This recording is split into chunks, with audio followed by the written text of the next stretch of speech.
The following podcast is sponsored by Structure Tech. What can agents actually say when it comes to describing properties and just even in your daily conversations when you're working with clients? What's permissible and what's not permissible? And do you think we're doing a good job as a whole community of people in the real estate world? Welcome everybody. You're listening to Structure Talk, a Structure Tech presentation. My name is Bill Ulrich alongside Tessa Murray, clap, clap, clap, and Reuben Saltzman, clap, clap, clap. As always, your pod of podcasters talking all things houses. Today in studio, we have a special guest. Rhonda Wilson is here with us. Yes, thank Longtime real estate agent in the Twin Cities market. Welcome. Thanks for giving us some time today. We wanted to have a little conversation about the real estate market, but some of the changing things that are going on inside of real estate and the language that's used around real estate. As a company, recently we've made the decision to no longer use the term master bedroom when we're reporting on items. We're going to now talk about the primary bedroom and things of that nature. But it brought up the conversation of what, Rhonda, and we're going to tap into your expertise in this. What can agents actually say when it comes to describing properties and just even in your daily conversations when you're working with clients? What's permissible and what's not permissible? And do you think we're doing a good job as a whole community of people in the real estate world policing ourselves and things of that nature? So I'm going to throw it to you and just give you a minute to introduce yourself. Sure. Tell us about your business, how long you've been doing this, where you practice, all that good stuff. And then we're going to kind of dive into this conversation about language inside of real estate. Sure. Okay, great. So anyway, I've been selling real estate for 25 years. I've been with the same company. I don't know if you want me to say the name or not. Yes, please. I'm with Coldwell Banker Realty. We just changed our name from Coldwell Banker Burnett. And so I'm still getting used to saying Coldwell Banker Realty. Me too. And, yeah. And I primarily work I started out in the western suburbs. I office in Wayzata, but I've been doing it for so long, I kind of go everywhere, and then I drag you guys along with me and make you do inspections in North Branch and, Red Wing, wherever I sell a house or list a house. So it's one of those things that just comes with the territory the longer you've been in the business. And, these terms in real estate have been around. They've been prohibited for a long time, and the public doesn't really know. Master bedroom? We can still say master bedroom as of this date, as far as I know, and master bath too, and family room. Family room. But, those could change because things are changing so fast right now, and you have to be so careful what you say. But we all, as to keep our licenses, to get your license and to keep it, we have to take fair housing classes yearly. And, that's where we learn. We're supposed to learn what we can and cannot say and do. And primarily, you just cannot discriminate. And some terms have a discriminatory nature. One that's broadly misused is family. You might want to say in a listing, it's a great family neighborhood. And you can't say that because you are discriminating against people who don't have a family. You can't say kids, great yard for the kids. We can't have pictures with people in them for the same reason. No pictures with people in them. If you have a swimming pool, there better be nobody in the pool. The dog could be swimming in the pool, but no people in or around the pool. That's interesting. Wow. I didn't know that. Yeah. So because these people might be one color and it might make people it might have to do with race and color but sex. It's also a protected class is your familiar status if you're married or have kids or whatever. So it has to just be available to all. There's a few exceptions in the rule. There are certain group homes that are protected. And then there's also 55 plus housing where you have to be 55 to live there. And you can openly talk about age in that. Yes. Yeah, you have to. Right? Yeah, there's still some things you have to be careful. You always just want to be cautious.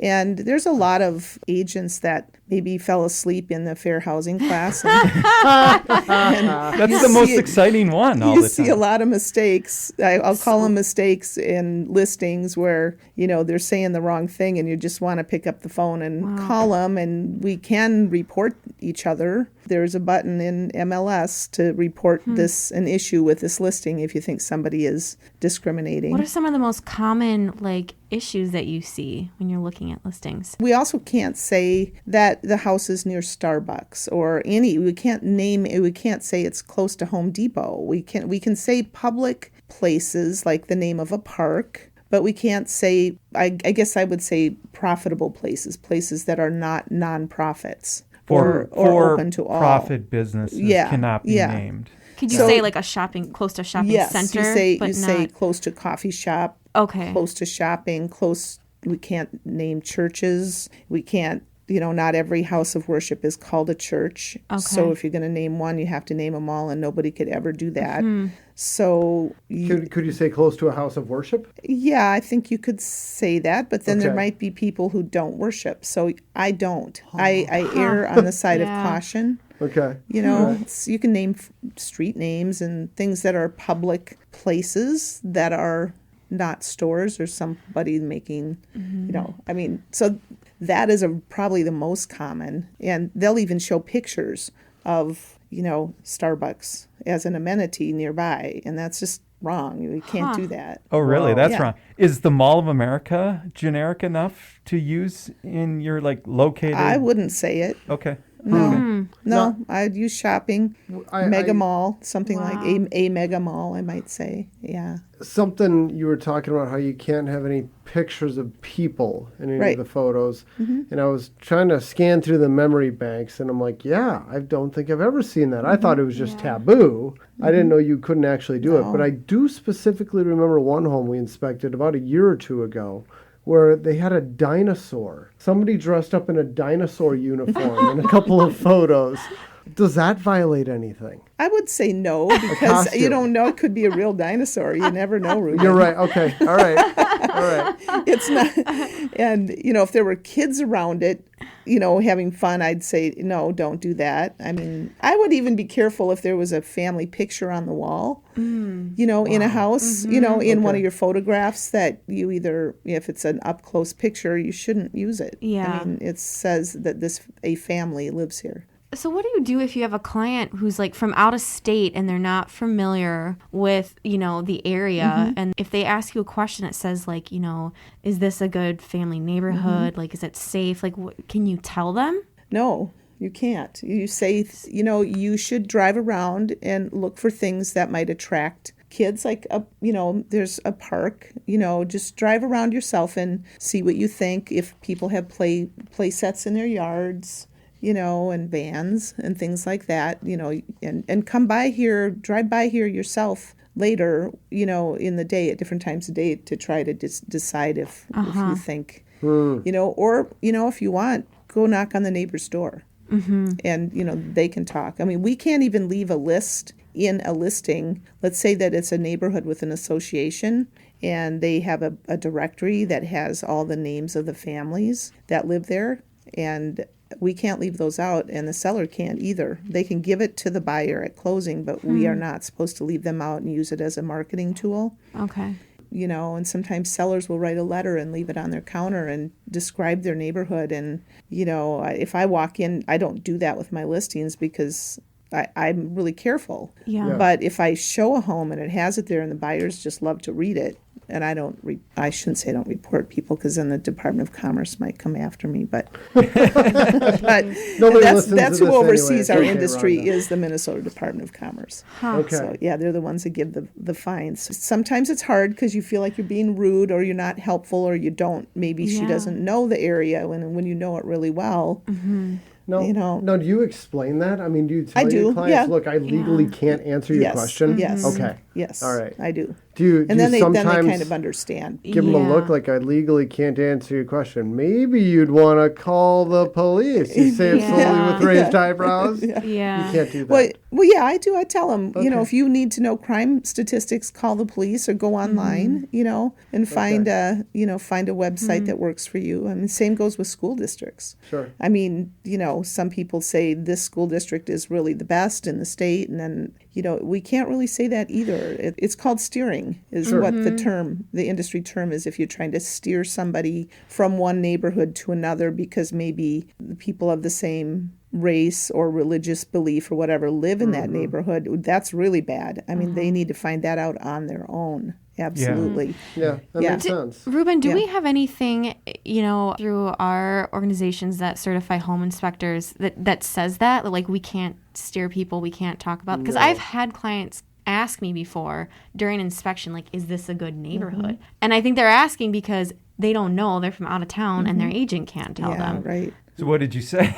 I'm curious what you said. Well, I can't remember. I think I was like, well, are you from here? And then it just kind of led to a discussion of, she's looking, and I think I did kind of talk a little bit about it. There was actually there were several police cars that did some sort of bust on a house just a few houses down from that inspection during the inspection. So I didn't really have to say anything. She saw it. Exhibit A. Yeah, there we go. Just, observe. I wouldn't touch that with a 10-foot pole. Yeah. The client asked me, is this a good neighborhood or any of that? I'm not answering. That is not what I'm here for. I am not qualified to answer that question. I don't know the statistics. Yeah. And I don't know what's a good neighborhood in your mind. I would just defer back to your agent, who's going to give you nothing. Yes. Yeah. It's interesting. I think that's an important lesson for us to know, though, as home inspectors. We should not be having that discussion. People are really sensitive because back in the day when I kind of took care of complaints, somebody was pretty wound up one day about some language that was used. The person buying the house was using this sort of language, and I think somebody in the process picked up on it and kind of repeated it. Then they became offended by the fact that somebody else used the language that they were using, and they called to say, I didn't appreciate that.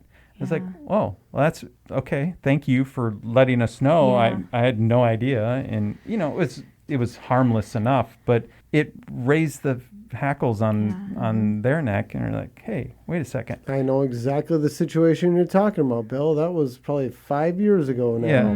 Yeah. And I still remember what you're talking about. It was so innocuous, but it stood out enough where we are very cautious. It's like, it doesn't matter how comfortable you get with your client, what type of language they're using, you need to maintain utmost professionalism no matter what. Don't think that you're ever safe letting your guard down on professionalism. Yeah. I feel like if we do this, it's mostly on accident in terms of, like, I don't believe there's people actively steering, people in and out of neighborhoods or trying to block bust or whatever the terms might be that are associated with discrimination. It seems harmless enough that a lot of this happens. But do you think there's malice in some of the mistakes you see? I think that there used to be years ago, and that's why the Board of Realtors was created and the Minnesota Department of Commerce oversees, and we have licensure. I've been doing this since 95, and this was all required way back then, so I'm used to it. I don't know the exact years that it became, I guess I'd call it the law or regulation. So I think it's improved so much just because of the education that at least real estate agents are getting. Good. I want to ask you about that education. Now, and you said it's fair housing that agents need to take every year. And we kind of know about this just from osmosis because Tessa and I teach a bunch of CE classes. And I'll have a lot of people asking, do your classes qualify for fair housing? So at some point I picked up this is important to people to get. Yes, right. What is fair housing all about? I mean, does it change every year? Is it so important that there's new content, or is it the same thing every year? I'd have to have all the points in front of me. I should, after all these years in taking the class, I should have all of the things that are protected under the fair housing law. It's not only race or religion or familiar status. There's protected classes that are disabilities and so forth. So don't make me do that, Reuben. No. I'm just wondering, does it change every year? Like, you need to take this every year. And does the laws change or something? Yeah, why do you need it every year? I don't know that I haven't heard that it's changed in any recent memory of mine that there's been a new change. That maybe there has been, but they beat it into you, and you are tested on it. And then everybody's nervous, no matter how long you've been in the business. If I fail this and I have to take this class all over again, it is a boring class. But clearly people, a lot of them, leave there and don't practice it in their business. I don't mean to be negative about. I don't think anybody intentionally does it. Sure. I hope not. Well, I can see how just a lot of innocent things, like having a picture of a kid in a pool, could be bad. And you're not, it's no ill intent, but sure, I get it. I think the last change was actually ADA when they layered on you can't discriminate against disabilities. How does that work? Well, I mean, in terms of real estate, Ronnie, you can correct me if I'm wrong, but it just means that like in rental housing, if you rent to somebody, they can change your unit to suit them, like put in a ramp or do whatever so they can get in and out of the house. But then after they vacate the house, then they have to return it back. That reminds me too of the emotional support animals. That's newer. That's newer than Yeah, ADA. that's newer. Yeah. And so that's another piece of that is you can't discriminate. In fact, if you have a association that doesn't allow pets or doesn't allow a dog, or it's not just dogs. I think they're changing. That somebody had a snake and called it their Service emotional animal, support. or emotional support. Wait, I wanted to hear you say that whole phrase. Their emotional support. Yeah, there's emotional support and there's service animals. Don't quote me on this, but there's service animals who assist blind people and other people with physical disabilities, and then there's emotional support animals. And you need a letter from a doctor that says that you need this. Well, I'll get you a letter. I know it might be abused. I'm not really sure, but I'm sure. So that would maybe be a newer change. What is the definition and so forth. And if somebody alters their home for someone with a disability, they, when they leave, I believe they have to pay to have it restored for you. Right. So you don't bear that expense. They can't bear that burden. But you can't turn them away transferred. because they're disabled. Right. Let me ask you, what if you had ADA accessible front door, you had ramps going to your front door and all that stuff? Could you use that as a selling feature? Is that a benefit? You can say that if you want. Does that discriminate against people who... I know. It sounds like reverse discrimination. I had a property. There's a property, and I won't name it because I can't remember it anyway, but it's in Crystal, and it's an apartment building that is for people with disabilities. Okay. And somebody wanted to sell it. And I thought, am I reverse discriminating by advertising as a place for people with disabilities? Yeah.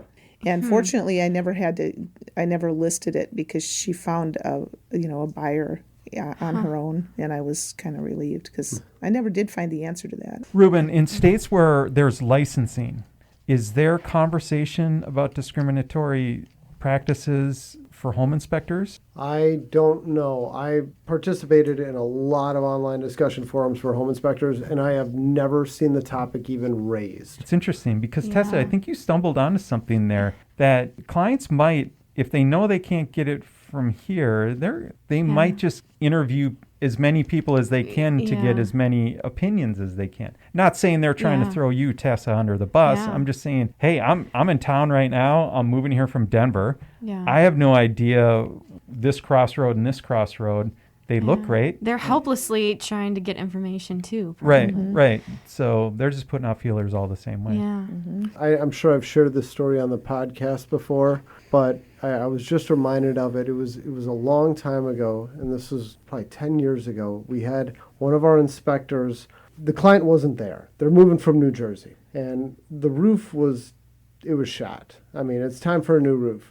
And he put that in his inspection report that it was shot. They thought that it was shot by guns. There were bullets in the roof. And I don't remember if the deal if it fell apart because of that or what happened, but the client was absolutely freaked out, and they were convinced that it was a bad neighborhood. Oh my And they knew that their agent couldn't tell them that, and they used this as like, no, this is not the right house for us. And that agent was so furious with us for saying shot. Something tells me they were upset about something else, and Wow. this was just a good. That very well could have been it, but today we definitely don't say shot. And I know our inspector who used that terminology, Rhonda, and I know you know him well too. Yeah, we won't bust him very here. good, and he is the best communicator probably on our team. But he just happened to have a bad day that day. Yeah. So. Now it's a good internal joke. A decade later, Harmlessly, we still don't say shot. Yeah. Good times. So do you think, Rhonda, just kind of let's wrap this up sort of about language inside real estate. Do you think there's any big changes coming down from upon high about how we communicate in and around real estate?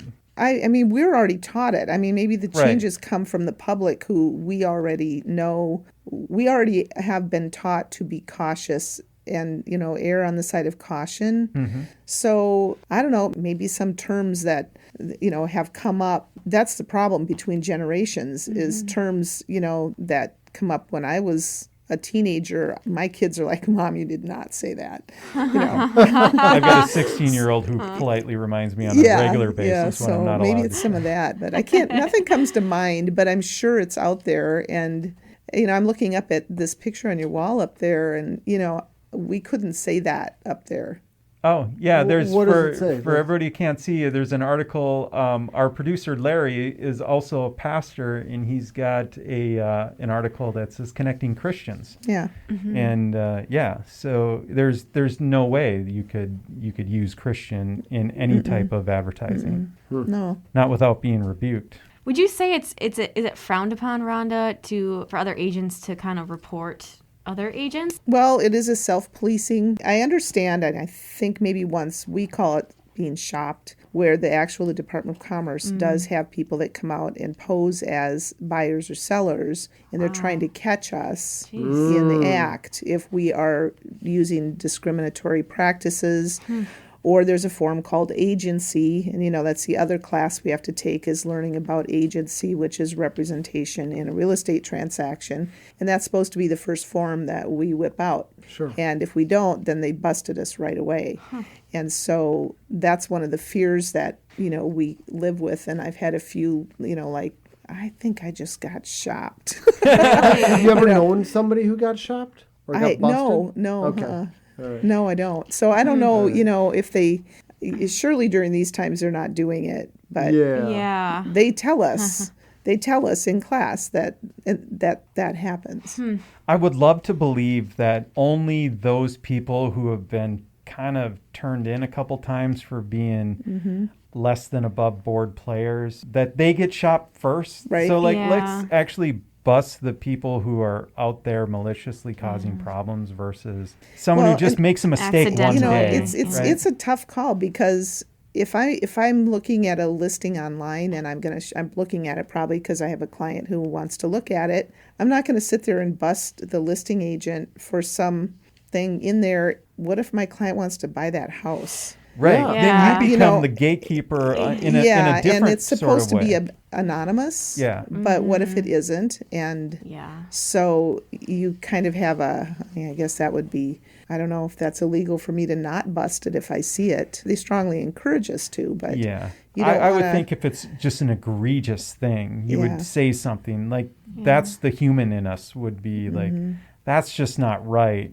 Where if it's something less problematic, technically, air quotes, it's wrong, but I'm not going to ruin your day over that. Yeah. Right. You can always Deal. bust them after the fact. I see. Right, like have a private conversation like, hey, this was really, I Yeah. wanted you to know I picked up on that, but I didn't think it rose to the level of me actually, influencing your career in any way, shape, or form. Right. So. Yeah.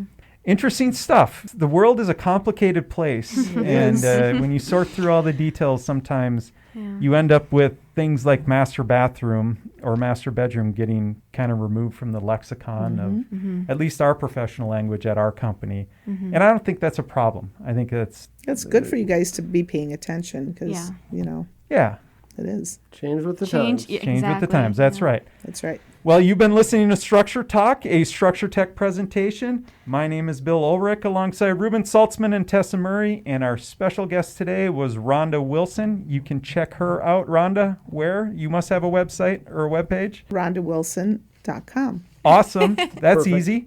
Perfect. Rhonda Wilson with Coldwell Banker Realty. Right. The newest real estate company in the Twin Cities. The new old The new company. name for the one of the oldest companies in the Twin Cities, right? Awesome. Thank you for sharing welcome. some time with us, and we will catch you all next time.